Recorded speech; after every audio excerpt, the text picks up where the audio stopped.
দেখ মন কাশবন দুলছে যে শাড়ি, কবে ঢাক দেবে ডাক, দিন গুনছে যে তারি। দেখ মন কাশবন দুলছে যে শাড়ি, কবে ঢাক দেবে ডাক, দিন গুনছে যে তারি। শিউলি মাখা গল্প আগমনীর সুর। তোমরা গোবরডাঙ্গায় দুর্গাপুজো দেখতে আসবে, কিন্তু কোথায় কি প্যান্ডেল হচ্ছে সেটাই জানো না। তো চলো আজকে আমি দেখাবো তোমাদের গোবরডাঙ্গার টপ 5 দুর্গাপুজো প্যান্ডেল। গোবরডাঙ্গা কিন্তু গাইস প্রতি বছরই তাদের নতুন নতুন আকর্ষণ নিয়ে চলে আসে, তো এবারও কিন্তু তার থেকে কিছু কম না। তো এবারও কিন্তু গোবরডাঙ্গায় খুব সুন্দর সুন্দর প্যান্ডেল হচ্ছে। তোমরা কী করে গোবরডাঙ্গা আসবে সেটা আগে বলে দিই। তোমরা প্রথমে বনগা শিয়ালদা লোকাল বা শিয়ালদা বনগা লোকাল করে গোবরডাঙ্গা স্টেশনে নেমে যাবে। তো তারপর সেখান থেকে তো চলো আমি প্যান্ডেলের কাছে গিয়ে তাই তোমাদের লোকেশনটা বলে দেবো। তো চলো ভিডিওটা শুরু করা যাক। গাইস কেমন আছো সবাই? আশা করি তোমরা সকলেই ভালো আছো, আমিও খুব ভালোই আছি গাইস, ঠাকুরের কৃপায়। তো চলো আজকে অনেকদিন পরে কিন্তু আমার এই চ্যানেলে ভিডিও চলে এসেছে। তো চলো ভিডিওটা কিন্তু একদম স্কিপ না করে দেখবে। এবারে ভিডিওটা কিন্তু তোমরা টাইটেল আর থাম্বনেল থেকে বুঝে গেছো কী ভিডিও হচ্ছে। তো এই ভিডিওটা কিন্তু আমি তোমাদের দেখাবো গোবরডাঙ্গার টপ 5 দুর্গাপুজো প্যান্ডেল। তো চলো যাওয়া যাক। সো আমরা কিন্তু সবার প্রথমে চলে এসেছি গড়পাড়া বিধান সিটি সংঘ। দেখতেই পাচ্ছি এবারে কিন্তু তাদের নিবেদন হচ্ছে 110 ফুটের বৃন্দাবন মন্দির। তো দেখতেই পাচ্ছি এই যে প্যান্ডেল পুরো কিন্তু কারুকার্যটা কিন্তু দারুণ। দেখতে পাচ্ছি হোয়াইট কালারের কী সুন্দর কাজ করা হয়েছে। তো চলো ভিতরে যাওয়া যাক প্যান্ডেলে। তো গাইস এবারে গড়পাড়ার নিবেদন হচ্ছে 110 ফুটের বৃন্দাবন মন্দির। খুব সুন্দর কিন্তু লাগছে, সাদা কালার। এগুলো কি দিয়ে সাজিয়েছে আমি ঠিক বুঝতে পারছি না, তোমরা জানলে আমাকে বলো। আমার কিন্তু পার্সোনালি এই প্যান্ডেলটা খুব ভালো লাগছে। গড়পাড়া কিন্তু প্রতিবারই এরকম আশ্চর্য থিম নিয়ে আসে, এবারও কিন্তু তাই করেছে। খুব সুন্দর সাজিয়েছে, ভিতরে কিন্তু মায়ের মূর্তিও আনা হয়ে গেছে। যাক, ভিডিও করতে এসে মায়ের মূর্তি দর্শন হয়ে গেল পুজো শুরু হওয়ার আগেই। তো তোমরা কবে থেকে ঠাকুর দেখতে বেরোচ্ছ সেটা আমাকে কমেন্ট করে বলো। সো এরপরে কিন্তু আমরা নেক্সট চলে এসেছি গোবরডাঙ্গা বাবুপাড়া সম্মেলনী ক্লাবে। এবার কিন্তু তাদের নিবেদন হচ্ছে কুটির শিল্প। দেখতেই পাচ্ছ কত সুন্দরভাবে সাজিয়েছে। তো চলো ভিতরে গিয়ে তোমাদের সবটা দেখা। দেখতেই পাচ্ছ গাইস এখানে কিন্তু এখনও কারুকার্য চলছে। দেখতেই পাচ্ছ ওখানে কাকুরা কাজ করছে। খুব সুন্দরই কিন্তু হচ্ছে এবারের প্যান্ডেলটা। তো কাকু কেমন লাগছে এখানে কাজ করে বলো? ভালো লাগছে। তো তোমরা কোথা থেকে এসছো কাকু? চাঁদপাড়া থেকে। দেখতেই পাচ্ছ কাকুরা কিন্তু চাঁদপাড়া থেকে চলে এসছে আমাদের গোবরডাঙ্গা বাবুপাড়া সম্মেলনী ক্লাবে এখানে কাজ করতে। দেখতেই পাচ্ছ এবারে এখানকার থিম হয়তো কুটির শিল্প। খুব সুন্দর কিন্তু বানাচ্ছে। দেখতেই পাচ্ছ কাকুরা কাজ করছে। দেখো এখানে কিন্তু এখনো মায়ের প্রতিমা আনা হয়নি। তো চলো আমি তোমাদের ভিতরে গিয়ে সবটা দেখাই কত সুন্দর লাগছে। দেখো গাইস চারিদিকটা কত সুন্দর করে সাজিয়েছে। তো দেখতেই পাচ্ছ আমরা ভিতরে চলে এসেছি। এই যে এখানে কিন্তু দেখতে পাচ্ছ মাকে রাখা হবে। দেখো এই যে চারিদিকটা কত সুন্দরভাবে সাজিয়েছে। তো চলো গাইস এখান থেকে আমরা চলে যাই।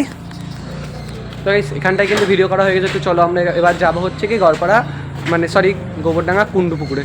তো চলো যাওয়া যাক। কুণ্ডুপুকুরে গিয়ে আবার তোমাদের সাথে দেখা হচ্ছে। তো গাইস গোবরডাঙ্গা মানেই কিন্তু একটা ঐতিহ্যের জিনিস, আর দুর্গাপুজোকে কেন্দ্র করে কিন্তু গোবরডাঙ্গায় খুব ভালো ভালো অনুষ্ঠান হয়। তো গোবরডাঙ্গায় কিন্তু প্রতি বছরই খুব ভালো ভালো প্যান্ডেল হয়, এবারও কিন্তু তার কম না। আমি কিন্তু তার মধ্যে থেকে বেস্ট 5টিই তুলে ধরেছি। আর আমি কিন্তু এখন রয়েছি গোবরডাঙ্গা বাবুপাড়া সম্মেলনী ক্লাবে। দেখতেই পাচ্ছ আমরা কিন্তু এখান থেকে কাকুদের কাছ থেকে কথা বলে জানতে পেরেছি কাকুরা এসছে কিন্তু চাঁদপাড়া থেকে। তো গাইস খুব সুন্দর কিন্তু এখনও কাজ চলছে। তো এখানকে আসতে হলে তোমাদের সবার প্রথমে বনগা শিয়ালদা ট্রেনে করে তোমাদের গোবরডাঙ্গা স্টেশনে নামতে হবে, এবং সেখান থেকে 3 নম্বর প্ল্যাটফর্ম থেকে মাত্র 300 মিটার কি 400 মিটার দূরত্বে রয়েছে গড়পাড়া, এবং সেখান থেকে 5 থেকে 600 মিটার হাঁটলে তোমরা পৌঁছে যাবে এই বাবুপাড়া সম্মেলনী ক্লাবে। তো চলো আমরা চলে যাই আমাদের পরের ডেস্টিনেশন। এরপরে কিন্তু আমরা চলে এসেছি গোবরডাঙ্গা মিলন সংঘ ক্লাবে। তো এখানে কিন্তু প্রতি বছরই খুব ভালো ভালো প্যান্ডেল হয়। এখানে কিন্তু একবার হয়েছিল সেই বিখ্যাত ভুজ খেলবা। তো চলো আমরা তোমাদের সবটাই দেখাই। ওর কিন্তু আমরা চলে এসেছি গোবরডাঙ্গা মিলন সংঘের এখানে। তো কিন্তু দেখতেই পাচ্ছ এবারের এখানকার থিম হচ্ছে কিন্তু রূপকথার দেশ।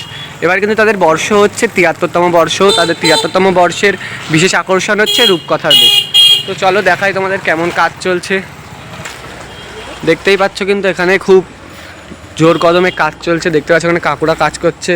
দেখতেই পাচ্ছ এখানে কিন্তু কাজ কিন্তু খুব ভালোই চলছে। এখানে কিন্তু মাকে আনা হয়ে গেছে, তোমরা দেখতেই পাচ্ছ। তো কাকু একটু 2 মিনিট কথা বলা যাবে তোমার সাথে? তোমরা কোথা থেকে এসছো কাকু? চারঘাট থেকে, গোবরডাঙ্গা চারঘাট। প্যান্ডেল কিন্তু গাই চাঁদপাড়া থেকে লোক এসে করেছে। দেখতেই পাচ্ছ মায়ের প্রতিমা খুব সুন্দর লাগছে। কিন্তু এবার কিন্তু এখানকার বিশেষ আকর্ষণ হচ্ছে রূপকথার দেশ। দেখতেই পাচ্ছ চারিদিকটা খুব সুন্দর করে সাজানো আছে। তো চলো গাইস আমরা চলে যাই পরবর্তী প্যান্ডেলে। আমরা কিন্তু নেক্সট চলে এসেছি দেখতে পাচ্ছ এই সাইডে গোবরডাঙ্গা কুণ্ডুপুর উজ্জ্বল সঙ্গে। এখানকার এবারে থিম হচ্ছে কিন্তু গাইস রাধা গোবিন্দ মন্দির। দেখতেই পাচ্ছ হোয়াইটের উপর খুব সুন্দর একটা কারুকার্য করা রয়েছে দিকটায়। আর ওদিকে দেখতে পাচ্ছ জলের উপর দেবালিতে মহাদেবের একটা ভাসমান মূর্তি রয়েছে। দেখো গাইস চারিদিকটা কত সুন্দর লাগছে দেখো। দেখতে পাচ্ছ এই সাইডে তো আগেই দেখালাম তোমাদের জলের উপর মহাদেবের একটা ভাসমান মূর্তি রয়েছে। আর দেখো গাইস চারিদিকটা কত সুন্দর লাগছে। তো চলো গাইস ভিতরে তো এদিক থেকে দেখতেই পাচ্ছ এখানে বন্ধ করা রয়েছে, দেখি পিছন দিক থেকে যাওয়া যায় কিনা। ভিতরে গিয়ে তোমাদের মায়ের দর্শনটা করিয়ে দিই। চলো। তো গাইস আমরা কিন্তু গোবরডাঙ্গা কুণ্ডুপুর উজ্জ্বল সঙ্গে ভিডিও করার পর এখন কিন্তু যাচ্ছি হচ্ছে গিয়ে নামটা ঠিক মনে পড়ছে না। তো চলো কালীবাড়ির ওই সাইডটাই। এখানে কিন্তু গাইস মায়ের প্রতিমাটা দেখাতে পারলাম না, কারণ ভিতরে কিন্তু যাওয়া একদমই বারণ ছিল। তার এখানে খুব গান হচ্ছিল, কপিরাইটের হয়তো বেশিক্ষণ ভিডিও করতে পারলাম না। তো চলো এখন আমরা কিন্তু যাচ্ছি হচ্ছে কালীবাড়ি। আমরা কিন্তু নেক্সট চলে এসেছি গোবরডাঙ্গা কালীবাড়ি বিধানসিটির সঙ্গে। তো দেখতেই পাচ্ছি এই যে রয়েছে পিছনের প্যান্ডেল। এখানকার এবারে থিম কিন্তু হচ্ছে কলকাতা শহর। তো চলো আমরা প্যান্ডেলের ভিতরে গিয়ে তোমাদের সবটা দেখাই।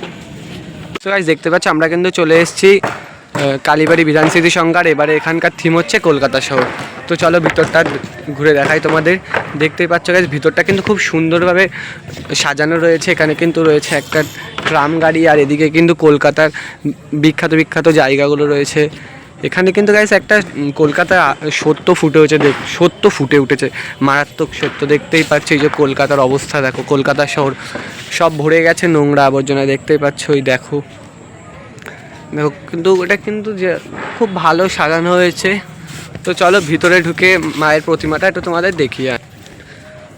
এখানে কিন্তু এখনো কাজ চলছে, তাও কিন্তু দেখতে পাচ্ছ মায়ের প্রতিমা আনা হয়ে গেছে। দেখো কত সুন্দর লাগছে মাকে। দেখো গাইস চারিদিকটা ওপরটা কত সুন্দর সাজানো। তো যাই হোক কিন্তু প্যান্ডেলটা কিন্তু গাইস আমার খুব ভালো লাগলো। আর এটা ডিস্টেন্স কিন্তু কুণ্ডুপুর থেকে প্রায় ওই 900 কি 1 কিমি, বেশিক্ষণ 5-10 মিনিট হাঁটলে কিন্তু তোমরা সেখানটায় চলে আসতে পারবে। তো চলো যাওয়া যাক এবার। তো গাইস তোমরা যারা কিন্তু গোবরডাঙ্গায় ঠাকুর দেখতে আসছো তারা কিন্তু এই 5টি প্যান্ডেল ভিজিট করতে পারো। গোবরডাঙ্গায় কিন্তু আরও ভালো ভালোই প্যান্ডেল হবে, কিন্তু আমি তার মধ্যে এই 5টিকেই তোমাদের সামনে তুলে ধরলাম। কেমন লাগলো তোমরা কিন্তু সেটা বলো। আর কোন প্যান্ডেলটা তোমাদের সব থেকে বেশি ভালো লাগলো সেটা কিন্তু বলতে ভুলো না। আর তোমরা কবে গোবরডাঙ্গায় ঠাকুর দেখতে আসছো সেটা কিন্তু আমাকে বলো। আশা করি তোমাদের ভালো লাগবে। আর কমেন্ট আমাকে জানিও কেমন হয়েছে। আমি কিন্তু ফার্স্ট টাইম এরকম ভিডিও করলাম, কিছু ভুল ত্রুটি হলে তার জন্য ক্ষমা চাইছি। তো ভিডিওটা ভালো লাগলে লাইক করো, চ্যানেলে নতুন হয়ে থাকলে সাবস্ক্রাইব করো, কারণ তোমাদের একটা সাবস্ক্রাইব আমাকে কিন্তু পরবর্তী ভিডিও আনতে অনেক মোটিভেট করে। সো আজকের মতো ভিডিওটা এইটুকুনি। ততক্ষণ ফিরে আসছি নতুন কোনো ভিডিও নিয়ে, ততক্ষণের জন্য বাই। তো চলো আবার দেখা হচ্ছে পরবর্তী কোনো ভিডিওতে।